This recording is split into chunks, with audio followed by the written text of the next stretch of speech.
Assalamualaikum warahmatullahi wabarakatuh. Perkenalkan nama saya Wahid Zulfa Ramadan dengan NIM A11 2022 14208. Di sini saya akan menjelaskan tugas bimbingan karir tentang mesin learning, yaitu dengan beberapa ketentuan di sini. Di sini disediakan dua buah dataset, yaitu Prima Indians Database Diabetes dan Rain in Australia. Yang keduanya berasal dari platform Kaggle. Namun di sini saya akan memilih dataset pertama yang memiliki 768 baris dan 9 atribut yang meliputi 8 fitur dan 1 target. Kemudian di sini disediakan instruksinya. Yang pertama ada EDA yang meliputi struktur data, analisis statistik, lalu ada insight dari EDA, kemudian ada preprocessing data. Lalu ada modeling, yaitu pemilihan model, kemudian pembuatan model, pelatihan model, dan evaluasi model. Lalu ada perbandingan model. Kemudian ada optimasi model, yaitu yang meliputi teknik optimasi, evaluasi sebelum dan sesudah optimasi. Lalu kesimpulan. Di sini kita langsung masuk ke machine learning-nya.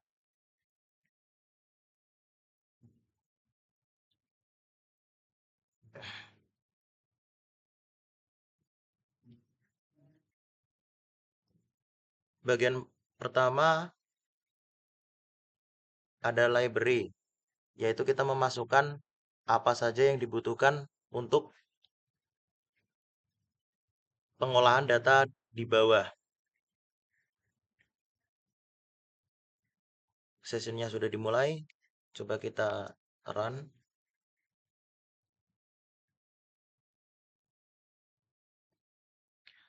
Kemudian kita baca datasetnya, terlihat ada 768, lalu kolomnya ada 9. Lalu masuk ke EDA. Di sini terlihat tidak ada missing value-nya. Dan saya juga mengecek missing value yang tersembunyi, yaitu ada hampir 50% yang ada di dataset itu nilainya 0. Namun di sini saya abaikan missing value-nya, karena jika saya drop missing value nanti saya akan kehilangan banyak data. Kelasnya ada dua, yaitu kelas 0 dan 1. 0-nya sehat, 1-nya diabetes. Kelas 0 terdiri dari 500 data, kelas 1 terdiri dari 200 lebih, hampir 300. Lalu ada heatmap korelasinya antar fiturnya. Lalu kita masuk ke preprocessing. Sebelum kita membuat model, saya melakukan split data. Di sini terlihat kalau kelas 0 itu menjadi 401 dan kelas 1 menjadi 213. Karena saya menggunakan test size-nya 0,2, yaitu saya membagi data trend 80% dan data test 20%. Di sini ada dua keadaan. Jika saya memakai normal split atau memakai data apa adanya, lalu jika saya memakai resampling data. Kita coba dulu yang memakai normal split.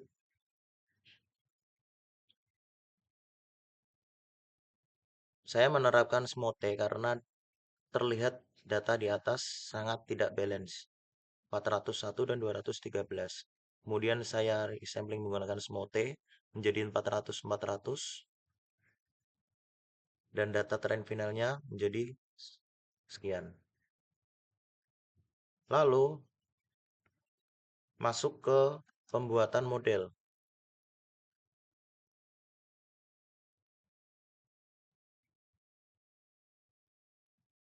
Di bagian pembuatan model ini, saya menggunakan 3 model, yaitu Logistic Regression dan Random Forest, lalu ada SVM. Di sini saya sudah memasukkan Y-trend-nya,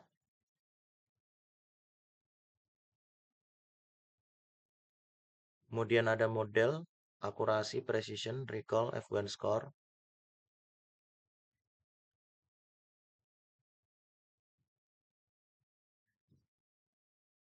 Pada bagian ini terlihat kalau random forest itu memiliki recall. Di sini karena kita sedang menggunakan dataset kesehatan atau medis, yang kita cari adalah recall-nya.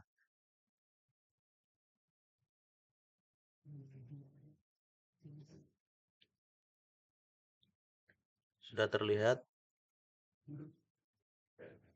recall-nya 75%, dan model terbaik dari prioritas medisnya adalah random forest. Kemudian kita optimasi pada model terbaik, yaitu menggunakan hyperparameter tuning dan menggunakan N estimator 100, 200, MACDEP-nya 5, 8, 10. Kita batasi 5 MACDEP-nya. Kemudian min sample split-nya 10, 15, 20.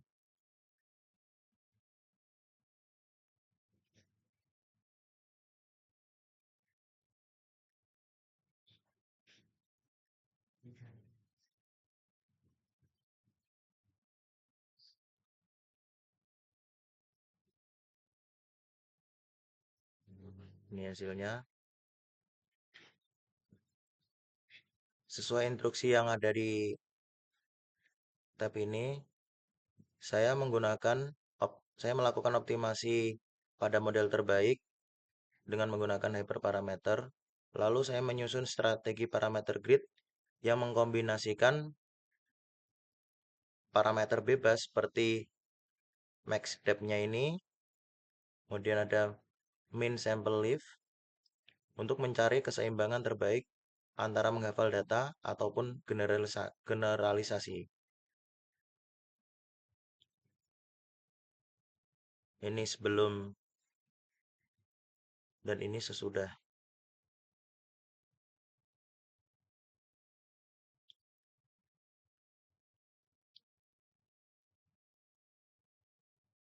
Pada sebelum optimasi, model default cenderung overfitting karena dia terlalu hafal pada modelnya dalam trainingnya. Kemudian di sesudahnya, setelah kita tuning, dia memiliki performa yang lebih terukur. Meskipun terkadang skor recall sedikit turun ataupun stabil, model hasil optimasi ini jauh lebih robust saat bertemu data pasien baru di dunia nyata. Karena tidak terlalu terpaku pada hafalan data training.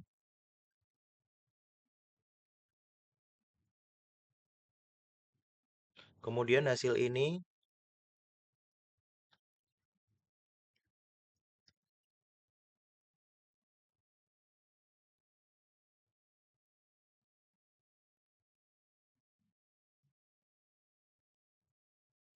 menjadi perbandingan. Ini ketika kita menggunakan data aslinya, data asli trainingnya setelah di split mendapatkan recall terbaiknya 83%, dan pada tes recallnya ada 78. Ini bisa dikatakan overfitting namun tidak parah. Lalu kita coba kembali ke atas, kita factory reset dulu.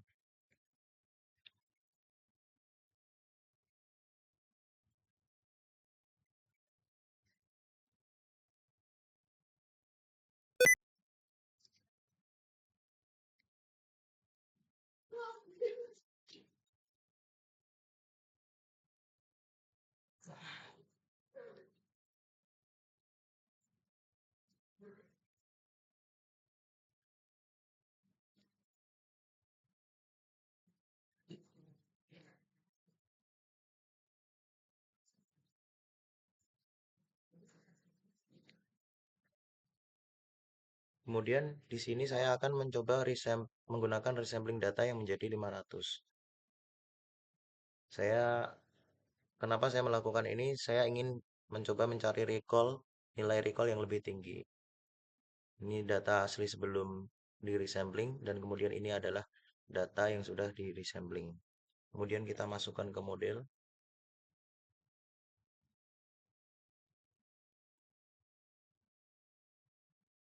Terlihat ada perbedaan. Yang tadi 74 menjadi 75, hanya naik 1%. Kemudian kita optimasi model terbaiknya dengan strategi yang sama, tidak kita ubah.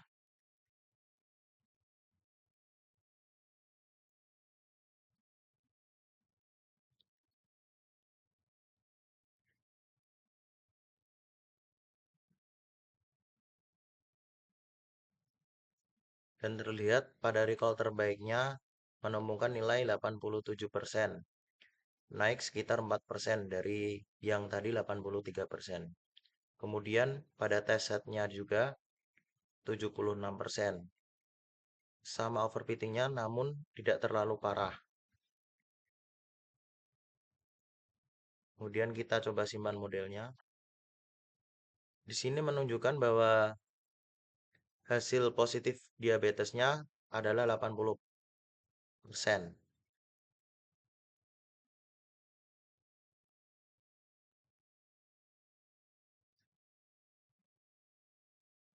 Sekian video dari saya. Kurang lebihnya, mohon maaf. Assalamualaikum warahmatullahi wabarakatuh.